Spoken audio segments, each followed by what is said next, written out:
Yes. What does that mean?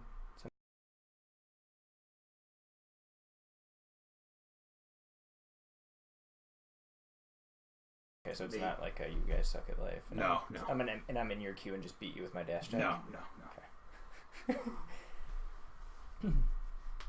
Should what? Play. We're ready to play. So. Oh, okay. What's wrong with this thing? All right. That was the first Intro round 2, probably. intro round 2. Yeah, we're back for round 2 here. We just lost round 1. We lost 2 games to 1 against the red-black dash deck, and had we decided to play first instead of draw first in game 1, would have won the match. Well, should say likely would have won the match. But such is life. So we'll go on to round 2. Hopefully we can pull out a 3-1 here. We do have a very good deck. We have 2 Dragon Lords if you're just joining us. Red-green ramp with the red Atarka and Dromoka as Dragon Lords at the top of our curve, splashing white. So hopefully we can get on track here and get a W. Our very first match loss as his Charging Badgers. It is true, but wow, you can't go on forever. Can't win them all. Yeah, and that was. I find I always go 2-2, and like the pre-releases, I just can never get over the hump, whether it's a mistake I make or bad luck or whatever it is. In this case, obviously, the dash deck is just it's tough. I'm surprised they made it good as good as it is in sealed. I guess at the same time, it's never aggro and sealed has just never existed. So you always feel that's not true. The Boros, when that set came out, the Boros pre-release, Boros was very dominant. I remember it being good, but I don't think it's been this good. Where you basically, the thing about it is you could stabilize against Boros, and they didn't have as much haste. Whereas now they can haste almost anything, especially the 5/4. And a lot of can't block. Yeah, that is true. The kind of but the thing about the can't block is it's very fragile evasion. Yes.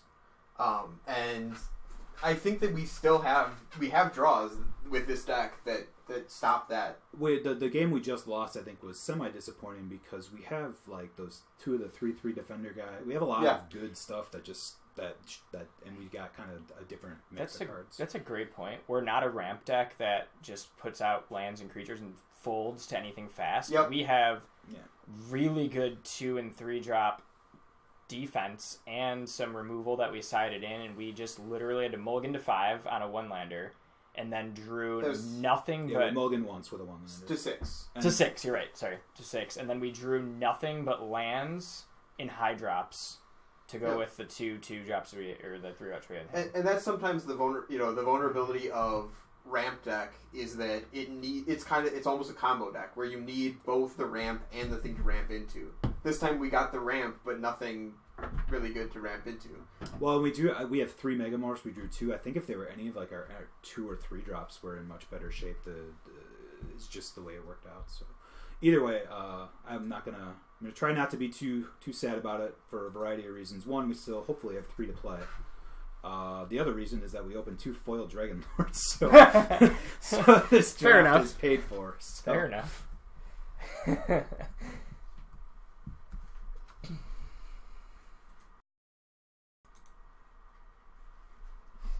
So we are waiting on our opponent. His clock says he's 3.5.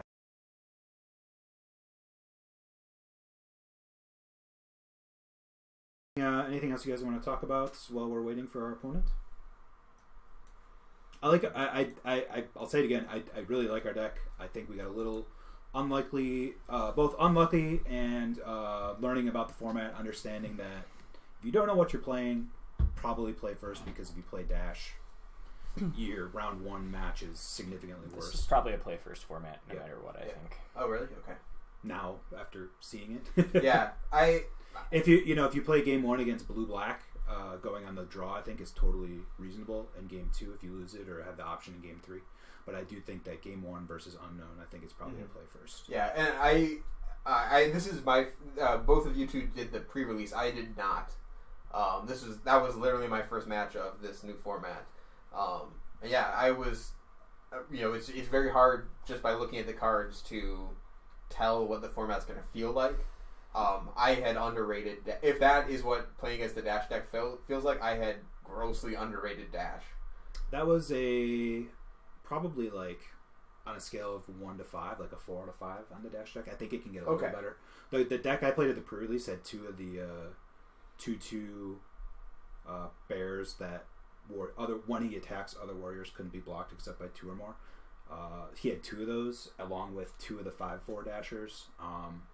That was like the whole time you're basically just, can I get into situations where I can double block? You know, it makes me block. When you need 4 blockers for 2 attackers, like that's tough.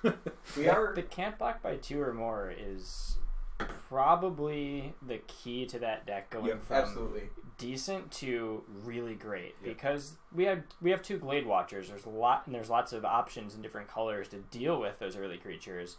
But when you can't block them, and even, it doesn't matter. I mean, even just being able to buy a turn by chump blocking is sometimes the difference between... I mean, you'd never want to chump block. Like, if you went your entire Magic career without ever chump blocking, you'd be great. But sometimes you just need to chump block because you need another turn.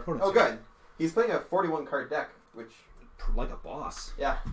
He's probably got a banner in there. We are 100% keeping this hand. Am I correct? Also not in the format. Yes. And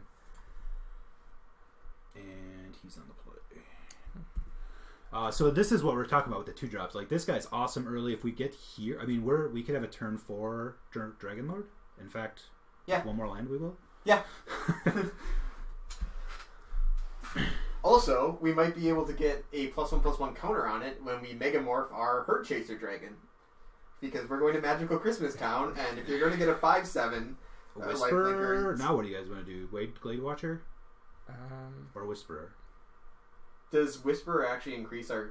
Yeah, so if it means we don't need to draw... It means we don't have to draw. Oh, got it. Yeah, okay, so, yeah, Whisperer. I'd say, play the Whisperer. If it draws out removal, like, he might be threatened by that card, that'd be just fine. Maybe he'll pacify it. He is playing white, so pacifism is almost certainly in his deck. It does nothing. Can't attack or block. Versus the Dragon Lord that does the Dragon Lord. Oh, yeah, that'd be bad. But if he pacifies our Whisperer, that'd be fantastic. Well, we win that right now. Yeah. And against her, he can't be happy to see a ramp deck or see us have with a little bit of ramp. Not to mention the Shaman has 3 toughness because that was necessary. Right. And I'm sorry, he has a formidable ability that I don't actually know. It's really good. What? Formidable? Yeah, I mean, what is his formidable ability? It's for 8 mana. It's Biorhythm. 11 mana. Wow. Yes. So 11 mana. Like if he's at 1 creature, he goes to 1. Something of a nombo with our lifelinking dragon, but honestly, that's not why we're playing the Shaman. So do we slam Dragonlord Dromoka? Yes. Okay. We have a lot of backup plays. We do. The point of just if he has pacifism. Well, we should consider that more than just snap saying yes, because if he has pacifism and we play a Stampeding Elkherd, does he... So here's what we could do. Like he's got you could play Stampeding Elkherd and Glade Watcher this turn. Because Ferocious on the Whisperer would allow you to do it. I think that's the play. Yeah. And then if he has pacifism, he's going to be forced to use it because we're also... Do we have Formidable? 5? We have Formidable as well. So we have Trample. Like, he's going to have to use it, and then our Dragon Lord just ends the game. Oh my god. Superman, you. Wait, we can only... Oh, crap. No. Yeah. Wow, I thought that it was only... It's in any combination of colors. Yeah. Thanks, Wizards. And then we'll do this with the double green that we get from this.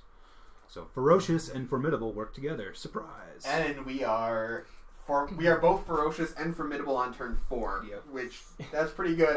That Beastmaster is not looking particularly like it's going to be. If he has pacifism, he has to play it here. Yeah. And if he doesn't, hold on.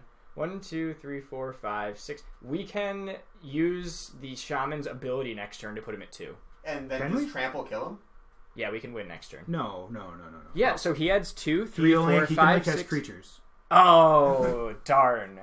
That was going to be so great. Hold on. Enchanted creature gets +1/+1 for each +1/+1 counter on other. So that's none right now. None. And then he can get Vigits. He can bolster 1. Sure.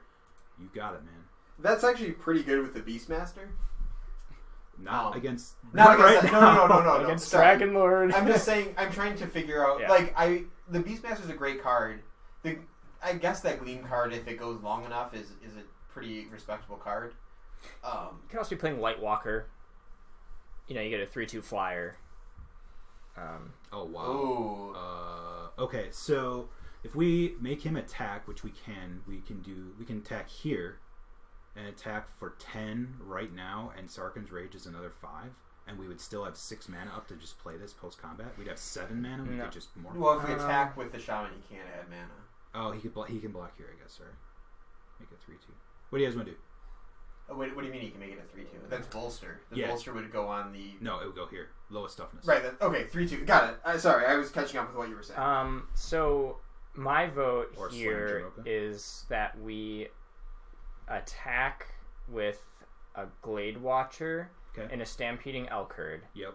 and then post combat we're playing Dragon Lord Jamocha, and we're not really giving up information. We are, but he's not our bomb dragon, which is hilarious and awesome. So I'm fine with it. What's this 5/7 lifelink garbage? Oh, wait, he's not lifelink. Never mind. He Yeah, he is like he is Oh, in right. fact. Okay, sorry. They're both. lifelink. That's right. So they get the ability and they get a. And that's all creatures get trample, right? Yeah. All Creatures we control, including the Whisper of Yeah. the Wilds. Sweet. He's almost a charging badger. He. He's a 0/2 Yeah. traveler. No, I mean, it is no charging badger. If he was a vanilla 0/2 trample, he might be better than a church. He might be. Takes it. Okay. All right, so before we do this, we should think about: is there anything at all that exists that he can do to us? I think the answer is no. Pacifism's the only thing. There's can do. no. I mean, like board wipe. If No. he pacifies the Dragon Lord, Not it, he is no. still dead. I mean, he's in big trouble. That's right. In fact, he is probably dead with Sarkhan's Rage. I need to do some math, but it would be at least close. Wow. So the Dragon Lord will be, when he attacks, will be a 5/7 lifelink ample. We might get a concession, maybe. It's possible. One of our viewers suggested that we need a scoop counter for how many Time to scoop the how dragon. many people scoop with a card on the stack. We do have 1 so far. Yeah. This, by the way, referencing the other day on a stream that I was viewing from home. I believe what you guys were 3-0, and there were either 5 or 6 rage quits. Yeah. like these aren't scoops; they were very much rage were in the game quits. and they just rage We quit. had a guy who quit before. He just quit out of the entire match after. He with quit. a card on the stack. He was down 0-1 in the match and quit. Inside board. He put his keyboard through the wall and then resigned. Oh no! It Magic wasn't, Online. It wasn't inside board. He quit in the match. So we haven't seen much from him here. Oh. There's no I'm format. I'm fine if we. I don't even know if there's I'm fine if we end this match not knowing any other cards in his We deck. don't. Yeah, we don't know a whole lot about what his deck does, but right now it looks like he's setting up to grind and bolster. Like, Yes, it does very much. but if that's his plan, we are pretty good against that Yeah. plan. Because we just want to grind and We'll just go over See that. figure 1. yeah, big sweaty dragons. But this was a very good example of why our deck is actually really good and is not fragile like a That's traditional right. super ramp strategy. It's got Glade Watchers. Even Yeah. the Shaman of the Great Hunt is a 2/3 Yeah. on his own. And we Yeah. have several other 2 and 3 drops that are really good on defense. So you're dead? Well, I guess he can chomp a bunch. He doesn't know we have Sarkhan's Rage. Conveniently does not But deal he us still 2 needs damage. to chomp a bunch? Yeah, but we have Trample on everybody. Still needs to chomp. Trample on everyone, including the Dragon Lord. No, do we swing here or no? I don't. Well, let's see. So we're coming with 5, 6, 7, 8, 9, 10, 11, 12, 13 damage. Trample. He can absorb 4, 5, 6, 7, 8. So he takes 5, 10. If you attack with the Shaman, I believe he is dead no matter what, unless he can do something with that 1 white, which he's going to bolster. So if he blocks our 3 biggest guys Mm-hmm. and bolsters, he's going to absorb 4, 5, 6, 7, 8, 9 damage. Oh. Yep, there we go. Dude. He must be watching our stream. Scoop counter. Well, he'd be 30 seconds behind us. So. I do believe that if we attack with everyone there, we win with exact damage with Sarkin's Rage. I was still finishing my math when our opponent scooped, so I didn't get to, but... Alright, so he's got... We saw 3 cards. A 2-1 Abzan Beastmaster, a 1-3 Territorial Rock, and a enchantment that bolsters. God, we are well positioned against this deck. Yeah. So the green-white deck is looking to do what? It has lots of things under forecasting costs. It's looking to open Dragon Lord Dramoka. Stole your Dragon Lord. We could consider this cut again for something. It does, but we have so much. Like no. I like that against him a lot. I don't think we need to change it, honestly. I agree. I think we stick with this unless we see something that changes. We also have an awesome setup in that we have 2 2-drops of 3 toughness to stop the Beastmaster. We have a 3-drop with 3 toughness. 2-drop with 2 toughness in the Whisperer. Like he's gonna have a tough time getting and that if he thing drops going. it, we could have a Twin Bolt or a Tail Slash to deal with it. It's By the way, Tail Slash is the biggest flavor fail ever. It's horrible. 1, 2, 3 mana. It should Grim Contest needed to be named Tail Slash effect. It's the wrong colors. Right. Everything's wrong about it. But does it keep? Yes, we have a 2-drop. We have a Megamorph. Yep. 2 5-drops. And he's not fast. And we're playing Reading His Tech, Brian. Your favorite name? Yeah, I know. Didn't even see that. Wait, what? You know him? No. No, it's just I like his name.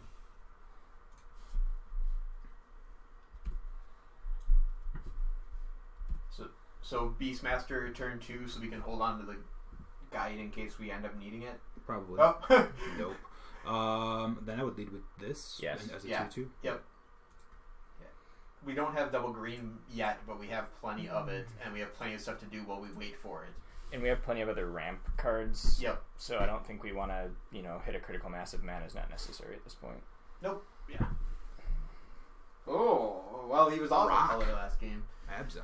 Megamorph? This does, it's just about the same. Let's attack first.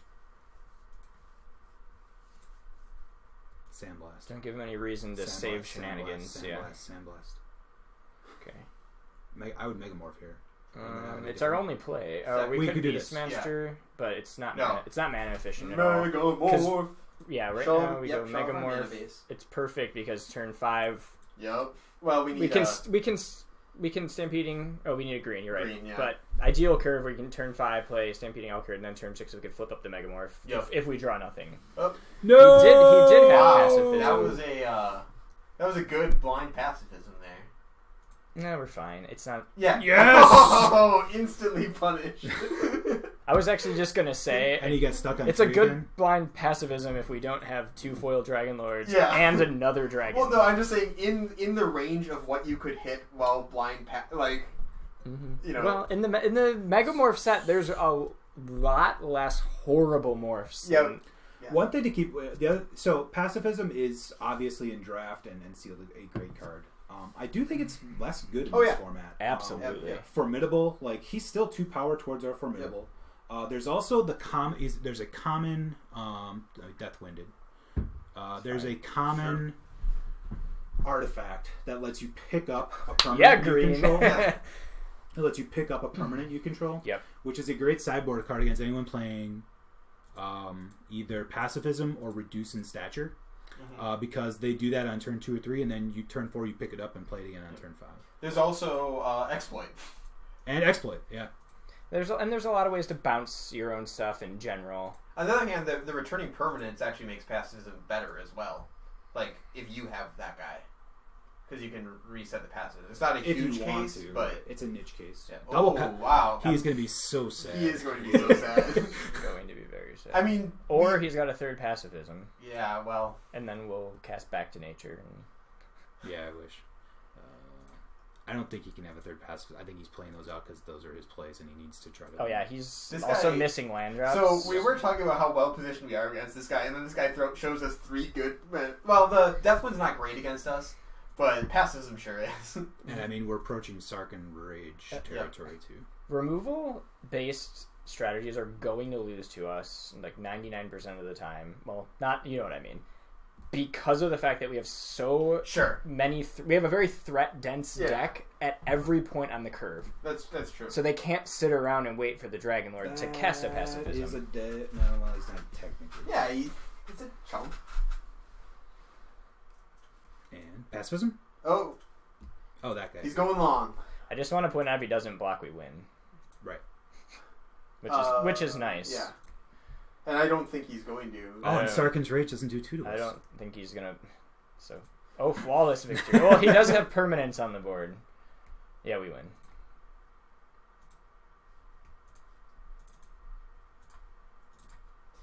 Sarkhan's Rage activated with a green-white dragon.